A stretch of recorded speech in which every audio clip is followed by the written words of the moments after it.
Boa tarde, gente. Bora para o último sistema que eu tô gravando a aulinha para vocês. É um sistema urinário. O sistema urinário é relativamente pequeno comparado com os outros três sistemas desse bloquinho, mas é um sistema extremamente para o nosso corpo.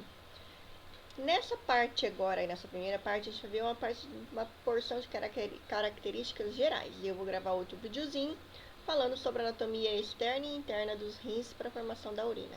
Ok? Muito bem. Em relação às funções metabólicas do corpo, a gente sabe que todas as células necessitam de ATP para poder funcionar, certo? E esse ATP é dependente de algumas substâncias, como por exemplo o oxigênio. Quando a gente utiliza esse oxigênio para a produção de ATP, uma das substâncias que a célula produz é dióxido de carbono, que tem que ser eliminado. Além do dióxido de carbono, o metabolismo celular produz diversas outras substâncias que em acúmulo no nosso corpo são tóxicas e elas necessitam ser eliminadas. E a outra via importante de eliminação do corpo para essas substâncias, como o sistema respiratório no caso de dióxido de carbono, é o sistema urinário através da eliminação da urina. Muito bem. Mas vocês vão ver que o sistema urinário ele não vai servir somente para descarte de substâncias indesejáveis para o corpo. Tem algumas outras funções extremamente importantes também, ok? Então, vai lá. Assim como o nosso sistema respiratório e digestório, o urinário também tem um extenso contato com o nosso sistema cardiovascular, tá? Por quê? Porque nessa parte do processo metabólico, tudo que é substância decorrente do metabolismo celular é liberada no espaço intersticial, consequentemente depois ele vai cair na corrente sanguínea. No sangue, ele tem que ser filtrado para poder ser extraído essas substâncias indesejadas. Logo, o sistema urinário ele tem que ter uma relação extremamente íntima com o sistema cardiovascular para poder fazer isso. Depois que filtram o sangue, os rins eles devolvem a maior parte da água e dissolutos como sódio, por exemplo, de volta para a corrente sanguínea, porque a gente não pode perder assim tanta água e nem tanto soluto. O restante dessa substância que foi filtrada e depois foi reabsorvida e sobrou lá uma 1% de tudo que é filtrado durante o dia, ele é eliminado em forma de urina. Ele vai sair dos rins, fluir pelos dois ureteres, armazenado na bexiga, até ser excretado pela uretra e eliminado por meio externo. Logo, vocês viram que o sistema urinário ele é relativamente pequeno. Ele é composto por duas estruturas que são as mais importantes, considerando que elas fazem praticamente todo o trabalho do sistema renal, que são os dois rins, tá? Além disso, nós temos as estruturas de transporte e armazenamento da urina. Quais são essas estruturas? Então, dos rins que vão formar a urina, nós daí temos dois tubos de condução chamados de ureteres, que vão terminar na bexiga urinária. Bexiga urinária vai armazenar essa urina temporariamente, certo? E a partir do momento que ela não puder mais armazenar, a gente vai sentir vontade de urinar, e essa urina ela vai ser transportada por outro ducto de condução chamado de uretra. Então, nós temos dois rins, dois ureteres, uma bexiga urinária e uma uretra. Muito bem. Então, aqui a gente consegue visualizar, ó, dois rins, os ureteres, a bexiga urinária, certo? E aí vai ser um tubinho de condução da bexiga urinária até o meio externo. Muito bem, então são somente essas estruturas que formam o sistema urinário. De forma geral, depois a gente vai ver uma especificamente, uma de cada vez especificamente para os rins. O sistema urinário tem algumas funções. Então, regulam a composição do sangue, porque ele que vai controlar tudo que sai de líquido, água, dissoluto ou que fica, tá? Consequentemente, se ele está concentrando, regulando essa quantidade de água, de sódio, dissoluto, certo? Ele vai conseguir também controlar pressão arterial e pH sanguíneo, certo? Controla também os níveis de glicose, produz hormônios como o calcitrol e a eritropoetina, que a gente já vai ver, tá? E excretam alguns outros resíduos da urina, excesso de medicamentos, toxinas toxinas ingeridas, enfim, tá? Além disso, o sistema urinário tem a função de conduzir, na verdade, especificamente os ureteres, vão conduzir a urina até a bexiga urinária. A bexiga urinária tem a função de armazenar temporariamente essa urina e expelir essa urina para a uretra. E, por fim, a uretra tem a função de eliminar a urina do corpo. Ok? Aqui a gente tem outra imagem dos dois rins, certo? O sistema de irrigação desses rins, as veias renais, aqui a cava inferior, certo? Aqui a gente tem a aorta abdominal, tá? A parte descendente, uma ramificação da parte descendente da aorta. Aí a gente tem os rins, os dois rins. Muito bem. E a função do sistema urinário especificamente dos rins, tá? Ou seja, a função dos rins para o sistema urinário. Regulação da composição iônica do sangue. Quando a gente fala da regulação da composição iônica do sangue, a gente está falando simplesmente dos íons, tá? Desses íons, os principais são sódio, potássio, cálcio, cloreto e fosfato, tá? Ou seja, ele vai regular a quantidade desses íons que vai ser filtrada, que vai ser reabsorvida e que vai compor a urina, e que vai ter que ser tirada do sangue para poder compor a urina, tá? Regulação do pH. Então, os rins, eles excretam uma quantidade variável de hidrogênio e eles conservam o bicarbonato. Como assim eles vão controlar o pH desse jeito? Tá? O hidrogênio, que também é um subproduto do metabolismo celular, em aumento no organismo, ele vai deixar o sangue mais ácido, enquanto o bicarbonato mais básico. Então, uma regulação de quantidade de hidrogênio e de bicarbonato vai regular o pH sanguíneo. Então, quem elimina e mantém essas quantidades são os rins também, tá? Regulação do volume sanguíneo, porque ele vai filtrar a água e reabsorver a água, então ele controla o volume de água no sangue. Regulação da pressão arterial, esse controle do volume por si só ele já controla um pouco a pressão arterial. Perdão, que hora. Além disso, eles secretam uma enzima chamada de renina, e essa renina ativa uma via chamada renina-angiotensina-aldosterona. E esses são substâncias, hormônios, que eles regulam a vasoconstrição, a vasodilatação e regulam a pressão arterial, tá? Manutenção da osmolaridade, ou seja, manutenção da quantidade de íons dentro dos solventes do nosso corpo, tá? Produção de hormônio, além desse renina, da renina, a gente tem o calcitrol, tá? E a eritropoetina, que é um hormônio que a gente já viu lá no endócrino, que ele vai fazer parte para estimular a produção de eritrócitos e células vermelhas hemácias lá no sistema ósseo, ok? Sistema esquelético. Regulação da concentração sanguínea de glicose. Então, os rins também eles conseguem fazer a conversão lá de glicogênio em glicose, ok? Então, ele regula a concentração de glicose sanguínea. A excreção de resíduos e substâncias estranhas. Essas substâncias decorrentes de metabolismo tecidual. Por exemplo, amônia e a ureia, tá? Que são substâncias provenientes da desaminação de aminoácido. Quando você está falando de desaminação, é a destruição do grupo amina lá do aminoácido, tá? E isso aí vai gerar amônia, tá? A amônia em concentrações altas, ela é muito tóxica para o nosso corpo. O mecanismo que o nosso corpo tem para não deixar aumentar tanta amônia, quebrar essa amônia em ureia. Mesmo assim, gente, isso aqui tudo tem que ser eliminado. Então, essa amônia, essa ureia, principalmente, deve ser eliminada na urina. Outra substância, bilirrubina, careta, precisa acordar. Bilirrubina, ou dormir. A bilirrubina, gente, é uma substância proveniente do catabolismo da hemoglobina, ou seja, da quebra da hemoglobina. Então, o grupo M, ele libera uma substância chamada biliverdina que vai ser convertida em bilirrubina, tá? Outra substância, creatinina. Creatinina é uma substância decorrente da decomposição do fosfato de creatinina, tá? De creatina, das fibras musculares. E ácido úrico, que ele é uma substância decorrente do catabolismo da quebra dos ácidos nucleicos e também tem que ser eliminado.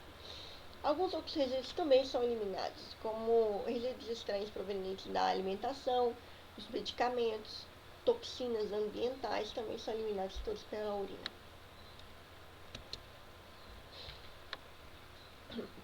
Então, além dessas funções todas que o rim executa, a gente ainda tem transporte, armazenamento e eliminação da urina, que são funções do sistema urinário. Tá? Então, os rins, eles vão produzir essa urina e essa urina ela vai fluir por estruturas internas dos rins, que a gente já vai entender, tá? Então, vocês vão entender melhor essa imagem aí quando vocês assistirem no outro videozinho. Tá? Então, ele flui por essas estruturas internas até chegar em estruturas menores, aqui chamadas de cálices renais menores. Tá? Esses cálices renais menores, tubinhos aqui, ó, vão se unir formando o cálice renal maior. Tá? Esses cálices renais maiores se unem formando uma estrutura única que vai sair de dentro do rim. Essa estrutura se chama pelve renal. E ela vai se afunilar e sair do rim formando um ducto de condução, que é o ureter. Tá? O ureter vai chegar até a bexiga urinária e em seguida essa urina ela vai ser eliminada através da uretra. Tá? Então aqui a gente tem a bexiga urinária. O que é isso? 2 ureteres, 2 rins, tá? A bexiga urinária e aqui a gente tem a uretra. Muito bem. Os ureteres, eles são tubos de condução, de transporte, são estreitos e transportam a urina da pelve renal, daquela estrutura em comum que eu acabei de falar, que se uniram os cálices renais para formar a pelve renal, até a bexiga urinária. Tá? Ele é formado por musculatura lisa, então ele vai contrair através de contrações peristálticas para poder empurrar essa urina e mover ela em direção à bexiga urinária. Além disso, nós temos a pressão da gravidade e a hidrostática que contribuem para essa descida da urina, ou até em posição deitada também facilita. São tubos longos que vão sair da cavidade abdominal, lá da localização retroperitoneal, atrás do peritônio, junto aos rins. Tá? Vamos fazer uma curva aqui, ó, uma curvinha medial em direção à linha mediana. Tá? E vão de forma mais oblíqua seguir até a parede posterior da bexiga urinária. Então, eles vão atravessar essa cavidade pélvica abdominal e entrar na pélvica e se inserir na parede posterior da bexiga urinária aqui. Então, são tubinhos longos de 25 a 30 centímetros de comprimento, tá? E o seu diâmetro ele varia, de mais compridinho aqui, mais espesso aqui em cima, tá? Até um pouco mais estreito em alguns pontos. Então, de 1 a 10 milímetros de diâmetro. A partir daí, gente, desses 2 ureteres, a urina ela vai fluir aqui para dentro dessa bexiguinha, tá? Ou seja, da bexiga urinária. A bexiga urinária também é um órgão formado por musculatura lisa, então ele tem a capacidade de se estender muito. E é um órgãozinho oco que vai ser preenchido por urina, certo? E situa-se dentro da cavidade pélvica, posteriormente à síntese pública. Então, se vocês colocarem, tanto homem quanto mulher, colocarem a mão na frente aí do órgão genital de vocês, acima um pouquinho na verdade, vocês vão sentir uma ponta óssea, que são os 2 ossos do púbis grudadinho. Tá? Atrás desse osso, se vocês tiverem com a bexiga muito cheia e apertar em cima, acima dele, onde já não tem osso, um pouquinho vocês vão sentir a pressão e a vontade de urinar. Tá? Porque vocês vão estar pressionando a bexiga urinária. Então, eles estão localizados logo atrás da síntese pública.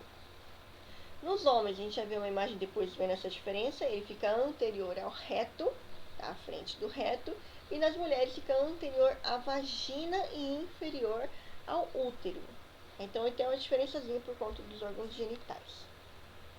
Muito bem. O formato vai depender se ela está ou não preenchida com urina. Então, o volume dela proporciona formatos diferentes. Vazia, ela é um pouquinho murcha, colabada, levemente distendida e esférica quando um pouco cheinha.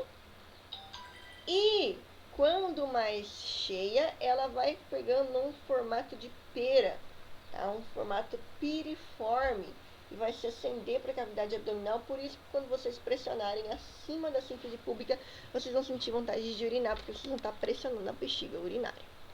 A sua capacidade média de volume varia de 700 a 800 ml, tá? Esse volume ele pode chegar um pouquinho mais em homens, tá? Homens suportam um volume maior de ml do que mulheres por conta do útero, ok? E nós temos 3 pontos dentro da bexiga, que são os 2 pontos de entrada dos ureteres e o ponto da saída da uretra, que formam um triângulo desenhado. Esse triângulo é chamado de trígono da bexiga. E aqui eu tenho um assoalho muscular um pouco mais forte. Além disso, a gente tem outras estruturas. Uma abertura internamente aqui se chama ósteo interno da uretra, tá? E uma abertura aqui no final da uretra, vocês vão ver posteriormente, que vai se chamar ósteo externo da uretra. Ok? Só para vocês não se confundirem. Além disso, aqui, ó, nós temos um anel de musculatura que é um esfíncter. Então, nós temos um esfíncter aqui e um esfíncter aqui, que são esfíncteres interno e externo da uretra para manter essa urina aqui dentro. Porque se não tivesse isso daí, gente, imagina, de vez que produzisse urina aqui dentro, essa urina ia cair direto aqui. A gente ia ficar pingando urina o dia inteiro. Deus o livre, né? Por conta disso, a urina vai ser pingada aqui, depositada aqui. Quando chegar a um volume de 200 a 400 ml, a gente vai começar a ter um reflexo, uma vontade de urinar, tá? Quando tiver lá com 800 ml, qualquer batidinho, mexãozinho um pouquinho mais firme, a gente vai urinar nas calças mesmo.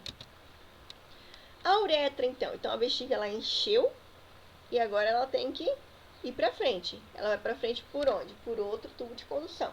Tá? É um tubo de condução extremamente pequeno, um pouco maior em homens do que em mulher, certo? Que vai do ósteo interno da uretra até o exterior do corpo, aqui no ósteo externo da uretra. Tá? Então, é esse tubinho aqui, ó, de condução. Em mulheres, que é o que está aí desenhando aqui do lado, ele é extremamente curto, chegando a 4 centímetros de comprimento e situa-se diretamente posterior à sínfise púbica, tá? Segue em direção oblíqua para frentinha, anterior, tá? Então ele não é reto, ele vai um pouquinho na diagonal para frente, tá? E ele se abre em uma abertura chamada ósteo externo da uretra, que nas mulheres está localizada entre o clitóris e o ósteo da vagina. Tá? Então, tá lá o clitóris, o ósteo da vagina um pouco mais atrás, e no meio tem uma outra aberturinha, vai ter uma imagem mostrando aí, que é o ósteo externo da uretra. Já nos homens ela é um pouco mais longa, porque o aparelho genital masculino ele é externo, então ela tem aproximadamente 20 centímetros, e ele vai se estender também do ósteo interno, certo, da uretra, até o exterior, o ósteo externo da uretra. Só que daí ela vai atravessar as estruturas de dentro do aparelho genital masculino. Vai atravessar a próstata, vai atravessar os músculos de ligamento de próstata com o pênis, que são os músculos de períneo, e vai atravessar o pênis. Por isso que ela é mais longa, tá? E no caso dela, então, ela é subdividida em 3 partes. A parte prostática da uretra, parte membranosa da uretra e parte esponjosa da uretra, de acordo com a estrutura que ela está atravessando, que a gente vai ver numa imagem a posterior.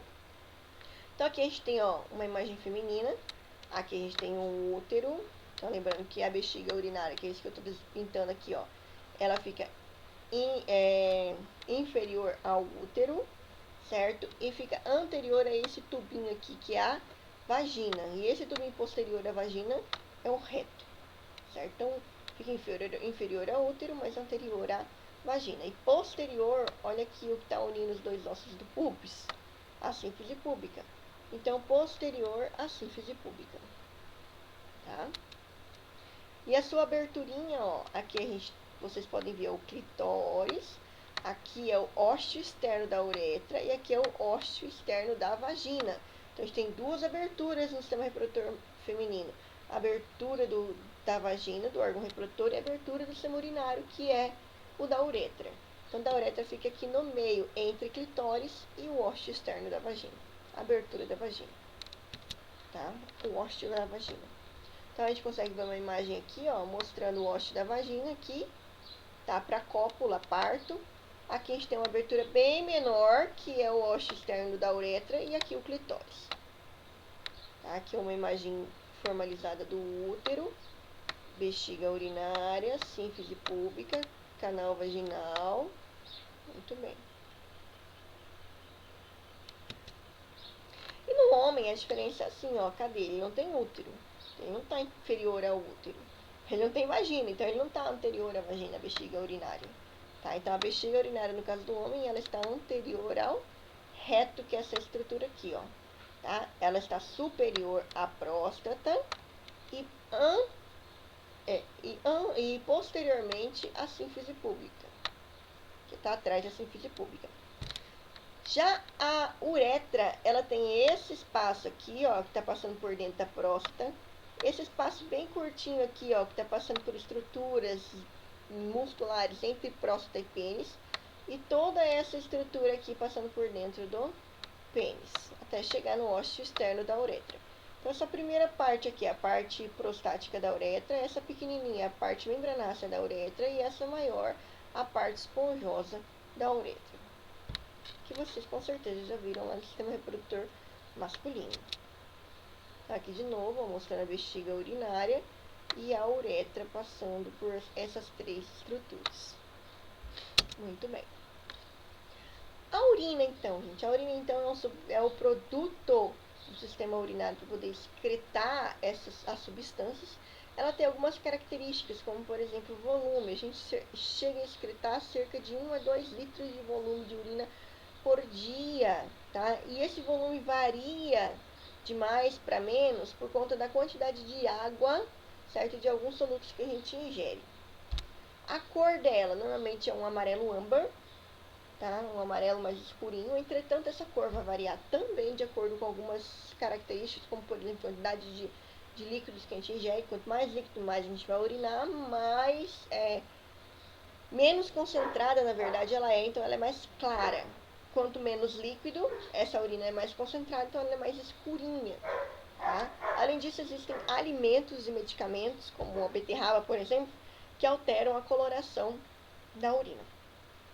Turbidez, quando a gente elimina a urina, ela é meio transparente, certo? Entretanto, se ela ficar estocada em algum lugar, ela vai ficar um pouco turva, tá? Quanto ao odor, assim que eliminada, ela não tem odor. Entretanto, se ela ficar estagnada por muito tempo, ela vai ter um odor de amônia, tá? O pH, ela é mais ácida. O pH varia de 4,6 a 8, e em média 6 de pH. Então, ela pode ser um pouquinho mais ácida. E quanto à gravidade, que é a relação de peso e volume, varia de 1,001 a 1,003, só a nível de informação. E aí existe uma análise das propriedades físicas e químicas microscópicas dessa urina para que a gente colete informações para saber a origem de algum tipo de patologia, alguma alteração metabólica. Então existem algumas estruturas que algumas substâncias que a gente pode avaliar para ver se existe alguma patologia diferente, como a creatinina, o ácido úrico, o fosfato, sódio, sangue, açúcar, enfim, algumas características que nos dão indicativos de patologia, como por exemplo a albumina. A albumina, ela é muito grande, tá? Ela é um constituinte normal do plasma e normalmente ela não aparece ou aparece uma quantidade muito, muito, muito pequena na urina, certo? Se ela aparecer, significa que essa filtragem está tendo algum problema e está passando essa proteína grande pelo processo de filtração. Então, normalmente pode indicar, por exemplo, a ação de toxinas bactericidas, tá? Ou de metais pesados, enfim, algum problema aí. Glicose, a gente não elimina a glicose também. Então, o surgimento de glicose no sangue indica alguma coisa, algum problema, como a diabetes mellitus. Eritrócitos, a gente também não elimina hemácia no sangue. Então, sangue na urina, úria, gente, úria significa o aumento dessas substâncias na urina. Tá? Então, aqui, ó, albuminúria, glicosúria, tá? É o aumento de albumina, o aumento de glicose, hematúria, o aumento de hemácias, de eritrócitos, tá? Esse eritrócito aqui indica o quê? Indica que teve alguma lesão nesse tubo, nos tubos de transporte, como por exemplo passagem de um cálculo renal, tá? Uma doença renal, um trauma, um tumor, certo? Ou até uma contaminação por sangue menstrual. Corpos cetônicos são estruturas que são eliminadas, que aparecem quando a pessoa está por muito tempo, um período de muitas horas, sem ingerir alimentos que tenham carboidratos. Daí o corpo ele vai utilizar os ácidos gráficos, da quebra dos ácidos gráficos para produzir energia, e uma consequência disso é produzir esses corpos cetônicos que tem que ser eliminados pela boca, tá? Pela respiração ou pela urina. O que mais? Bilirrubina. Bilirrubina é um subproduto da quebra dos eritrócitos, que eu tinha falado. Urobilinogênio, tá?